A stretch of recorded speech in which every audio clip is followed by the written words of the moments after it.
गुरुदेव भगवान की जय, श्री मौनी बाबा भगवान की जय। हम सभी को प्रेम की ही भाषा बोलना चाहिए। प्रेम से सारे काम बन जाते हैं। अगर हम कर्कश आवाज़ की प्रयोग भी करें तो उससे कोई काम बनता नहीं है, बल्कि बिगड़ जाता है। तो क्यों ना प्रेम से ही कार्य सिद्ध करने का प्रयास करें। देखिए, एक बहेलिया ने उड़ते कबूतर पर तीर मारा।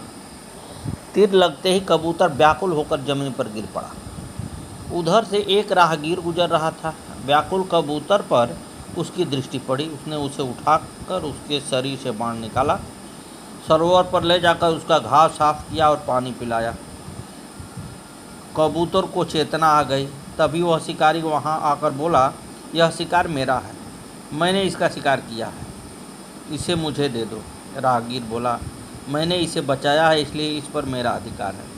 विवाद बढ़ने पर दोनों राज दरबार गए और राजा के सामने दोनों ने अपना अपना पक्ष रखा।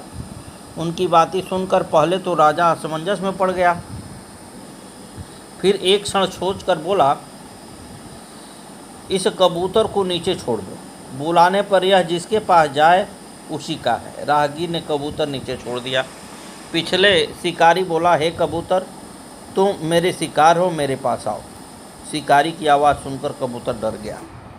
फिर राहगीर बोला, प्यारे कबूतर, डरो मत, मैं तुम्हारा रक्षक हूँ, मेरे पास आओ। कबूतर प्यार की भाषा समझकर उसके पास चला गया। राहगीर ने मरहम पट्टी करके उसे जंगल में छोड़ दिया। गुरुदेव महाराज की जय, श्री मौनी बाबा भगवान की जय। एक बात है, प्रभु की बड़ी भारी कृपा रही है। उन्होंने इस दुनिया में मुझे ये तो ज़रूर दिखा दिया है कि देखो अपना कौन है या पराया कौन है। साहब, इस दुनिया में अपना कहना तो बड़ा ही कठिन शब्द है। जिसको आप अपना कहें, मैं अपने अनुभव की बात बता रहा हूँ, जो मेरे साथ गुजरा है वही बता रहा हूँ। इस दुनिया में अपना कहना बहुत ही कठिन है। इसलिए सब कुछ छोड़ के अपने गुरु के शरण में ही आनंद है। हम सभी आनंद तो अभी ले ही रहे हैं, लेकिन गुरु के शरण में जाने पर परमानंद मिलता है साहब, जिसका कोई वर्णन आज तक किया नहीं जा सकता। आइए भगवान के भक्तों का वर्णन कुछ किया जाए। श्री सदानंद जी, आप बड़े प्रेम से संत सेवा करते थे। आप सर्वस्व त्याग कर भी संतों को संतुष्ट करना आपका कर्तव्य समझते थे। संतों के आने पर घर की सब सामग्री उनके सामने रख देते और प्रार्थना करते कि आप इच्छा अनुसार इसका उपयोग कीजिए। भंडारे में संत भोजन करके सामान की पोटली बांध कर चल देते, फिर भी आप किसी संत को टोकते नहीं। आपकी उदारता के प्रभाव से चारों ओर से रिद्धि सिद्धि आया ही करती थी। एक बार एक संत इनके पास आकर बोले, मैं बड़ा अभागी हूँ, मेरे पास रहने के लिए घर नहीं है, जो था वह छीन गया। खाने पहनने के लिए अन्न वस्त्र नहीं है, अतः मेरे रहने और खाने पीने का प्रबंध कर दीजिए। श्री सदानंद जी ने कहा, आप अपने कुटुंब के साथ आज ही मेरे स्थान में आइए, रहिए, खाइए, मैं अपने लिए वन में एक झोपड़ी बना लूँगा। ऐसा कहकर अपना सर्वस्व से सौंप कर स्वयं वन में जाकर रहने लगे। भगवान ने एक अपने धनी व्यक्ति को स्वप्नादेश दिया कि मेरा प्रिय भक्त सदानंद वन में रह रहा है, एक आश्रम बनवाकर उसमें उसे रखो। संपत्ति रहने वाली नहीं है, संत सेवा करके उसे स्थिर कर लो। ऐसा ही हुआ। उसने आश्रम बनवाकर इन्हें रखा और खर्चे के लिए सीमित सीधा सामान भी देने लगा। पर इसके यहाँ संतों की भीड़ अधिक होती, कभी कभी सामान की कमी पड़ने लगी। एक दिन आप उस स्थान को छोड़कर कहीं चले गए। इनके जाते ही साधुओं की बड़ी जमात आ गई। तब भगवान सदानंद जी का रूप धारण करके आए और उन्होंने सभी संतों को खूब सेवा की तथा आश्रम को अन्न धन से भर दिया। फिर वैश्य भक्त का रूप बनाकर श्री सदानंद जी के पास आए और बोले, अरे आप यहाँ कैसे आ गए? अभी तो आप संतों की पंगत करा रहे थे। मैंने देखा है आपके आश्रम में रिद्धि सिद्धि के भंडार भरे हैं। पंगत करके संतों ने वरदान दिया है कि सदानंद तुम्हारे यहाँ सदा ही आनंद रहेगा, कभी किसी वस्तु की कमी न होगी। यह सुनकर आप आए और मन ही मन अपने आराध्य प्रभु श्री रामचंद्र की कृपा का अनुभूति किया। श्री नारायण दास जी आपकी संत सेवा में बड़ी प्रीति थी। एक बार एक राजा आश्रम के समीप हरे वृक्षों को कटवा रहा था। श्री नारायण दास जी ने मना किया पर वह नहीं माना। राज कर्मचारी पेड़ काटने में लगे थे। तब आप पेड़ के समीप खड़े हो गए और बोले कि मैं पेड़ को काटने नहीं दूंगा। पेड़ काटना जीव हत्या के समान है। राज कर्मचारी को क्रोध आ गया। एक ने श्री नारायण दास जी पर जैसे ही प्रहार किया वैसे ही स्वयं चिल्लाकर पृथ्वी पर गिर पड़ा और छटपटाने लगा। इस समाचार को सुनकर राजा भी वहीं आ गए। प्रहार करने वाले को चोट लगी। संत जीव की रक्षा कर रहे थे अतः उन्हें चोट नहीं लगी। इस चमत्कार से प्रभावित होकर राजा ने श्री नारायण दास जी का विशेष सत्कार किया और इनके उपदेशों को स्वीकार किया। केवल प्राणियों के प्रति ही नहीं वृक्षों के प्रति भी इनके मन में करुणा और दया थी। श्री शंकर जी संत सेवी श्री शंकर जी एक बार अपने गांव से बाहर दूसरे गांव में गए हुए थे। वहां पर आपने किसी सेठ के द्वार पर कई साधुओं को देखा।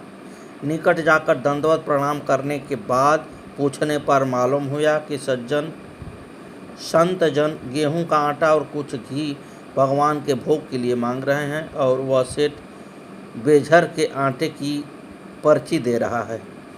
श्री शंकर जी ने उससे कहा कि तेरी गांठ से क्या जा रहा है, पर्ची तुम्हें बनानी है, सामान पंचायती मिलना है, गेहूं का ही आटा और थोड़ी घी दे दो, संत सेवा हो जाएगी, इसमें तुम्हारी क्या हानि होगी। यह सुनकर सेठ ने क्रुद्ध होकर कहा, यदि आप ऐसे बड़े संत सेवी हैं तो इन्हें ले जाइए और मनमाना भोजन कराइए। इस पर आपने संतों से विनती करके कहा, भगवान आप लोग मेरे यहाँ चलिए, श्रद्धालुओं का अन्न लेना उचित नहीं है। अश्रद्धालुओं का आपके पास आवश्यक सीधा सामान न था, इसलिए घर का कुछ सामान बेचकर आपने गेहूं का आटा और घी आदि लाकर संतों को दिया। संतों ने भोग लगा कर पाया। आपकी सेवा निष्ठा पर प्रसन्न होकर संत एवं वैश्य का रूप धारण करने के आए और पात्र में भरकर मोहरे देते हुए बोले कि हमें प्रभु की आज्ञा है, अतः हम यह धन संत सेवा के निमित्त देते हैं, आप स्वीकार करिए। ऐसा कहकर वह तुरंत अंतर्धान हो गए। तब आपने जाना कि ये तो स्वयं प्रभु ही हैं, कृपा करने के लिए संत का वेश धारण करके आए हैं। श्री लाखा जी यह नाम कई स्थानों पर आया है, अतः यह प्रतीत होता है कि लाखा नाम के कई भक्त हुए हैं।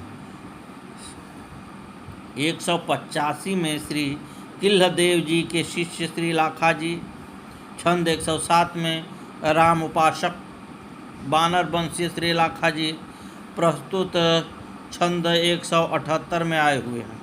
श्री लाखा जी के संबंध में सर्वेश्वर भक्तमाल में लिखा है कि ये मुनीर गांव हंसुआ फतेहपुर के निवासी अर्धयु ब्राह्मण थे। इनके पिता का नाम श्री परमानंद था। लक्षपात की, लाखापाकी, लक्षदास और लाखा आदि इनके कई नामों का उल्लेख मिलता है। इनके द्वारा रचित भगवान पुराण सारांश है उससे तथा चंद्रदास कृत भक्ति विहार से इनका परिचय मिलता है। मुनीर गांव गंगा जी के तट पर बसा हुआ है। वहीं झोपड़ी बनाकर लक्षदास जी रहते थे। इनका गंगा स्नान करने का नित्य नियम था। दैव योग से एक बार गंगा जी कुटी से दूर हट गई। उस समय ये पूर्ण वृद्ध हो चुके थे, फिर भी नित्य स्नान करने जाते थे। ग्रीष्म से तप्त रेती और उस पर नंगे पैर धीरे धीरे चलना उनकी कठिन तपश्चर्या थी। आने जाने में असमर्थ होकर एक दिन इन्होंने प्रार्थना की, माता गंगे अब आप अपने पूर्व स्थान पर पधारें, यदि नहीं चलेंगी तो मैं भी कुटिया पर नहीं आऊँगा। गंगा की धार से आवाज़ आई कि तू चलो मैं आ रहा हूँ। यह सुनकर प्रसन्नचित्त आप कुटिया पर आए। पीछे से गंगा जी की धार भी कुटिया के निकट आई। इस घटना को देखकर दर्शक चकित हो गए। इनका सुयश चारों ओर फैल गया। श्री लक्ष्यदास जी ने अपने ग्रंथ में गुरु परंपरा का उल्लेख किया है और अपने को श्री वर्धमान एवं गंगल भट्टाचार्य की परंपरा का अनुवर्ती लिखा है। कई स्थानों पर हरि नारायण आदि शब्दों के साथ गुरु शब्द को जोड़कर हरि गुरु निष्ठा का परिचय दिया है। इन्हें श्री रूप नारायण से संप्रदाय की शिक्षा और श्री हरिव्यास देवाचार्य से दीक्षा प्राप्त हुआ था। कहा जाता है कि इनका बचपन से ही प्रभु में अनुराग था। तत्पश्चात तात्पर्य के कारण सिद्ध में गिने जाने लगे। फिर भी इन्हें गुरुदेव की खोज थी। एक बार श्री हरिव्यासाचार्य पर्यटन करते हुए संत मंडली सहित उधर पधारे। इन्होंने उनकी महिमा सुन रखी थी, अतः दर्शन पाकर अति प्रसन्न हुए और उनके श्री चरण में पड़कर दीक्षा के लिए प्रार्थना की।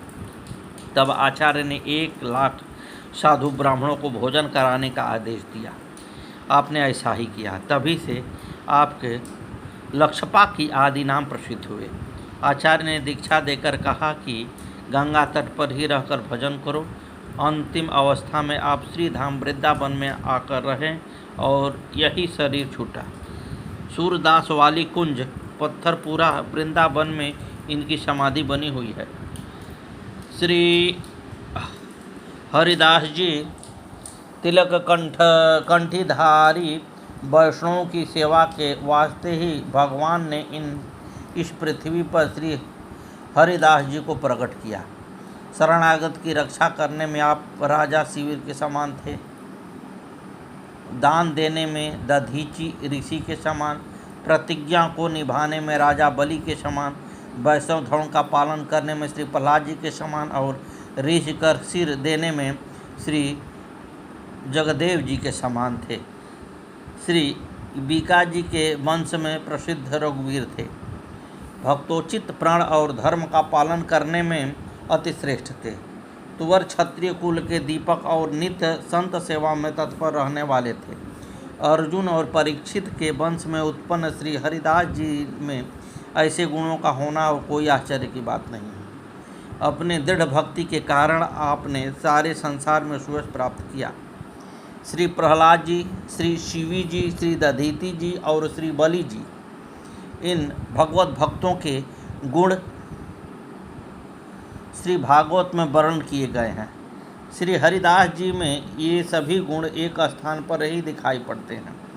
टीकाकार श्री प्रियदास जी कहते हैं कि मूल 56 में श्री नाभा जी ने रिझने में श्री हरिदास जी को श्री जगदेव जी के समान कहा है, परंतु कलयुग के भक्त श्री जगदेव जी के रिझने के प्रसंग को प्रायः सब लोग नहीं जानते हैं। मैंने उसे किसी संत से जैसा सुना है वैसा ही प्रकाशित कर रहा हूँ। उत्तम रूप और गुणों से युक्त एक नटी थी। वह साक्षात शक्ति काली देवी का स्वरूप ही थी। जब वह गाती थी तो सुनने वालों को सुनने की बड़ी भारी चटपटी लगी रहती थी और उसकी मधुर मुस्कान देखकर वे मोहित हो जाते थे। रिझवार राजा श्री जगदेव जी ने एक बार उस नटी का अद्भुत नृत्य देखा और मधुर गान को सुना तो वह उस पर रीझ गया। जब उसने पुरस्कार देने का विचार किया तो कोई भी वस्तु उसके योग्य न दिखाई पड़ी। अंत में उसने नटी से कहा, मैंने अपना सिर तुझे दिया, जब चाहो तब इसे ले सकती हो, अब यह मेरा नहीं है, तुम्हारा है। श्री जगदेव जी के द्वारा दिए गए मस्तक दान को स्वीकार कर उस नटी ने कहा, मैंने भी अपना दाहिना हाथ आपको दिया, अब इस हाथ को फैलाकर न तो किसी से कुछ मांगूंगी और न लूँगी।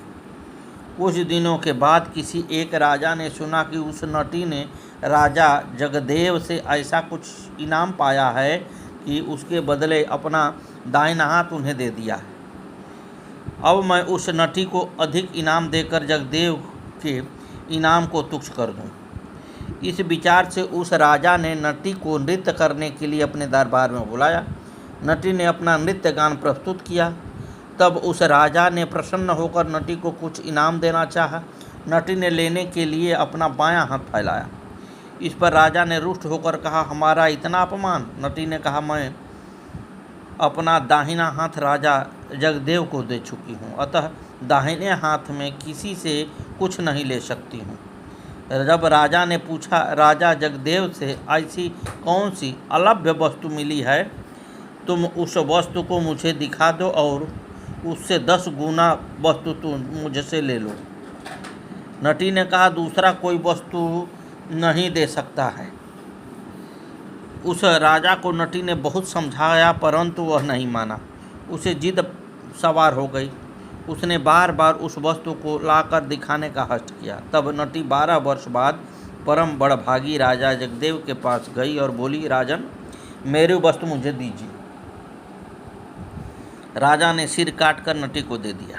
नटी ने धड़ को न जलाने का आदेश देकर सुरक्षित रखवा दिया और उस पुरस्कार को थाल में ढककर उस राजा के पास ले आई और दिखाकर बोली, इसे देख लीजिए और इससे 10 गुना या बराबर ही दीजिए।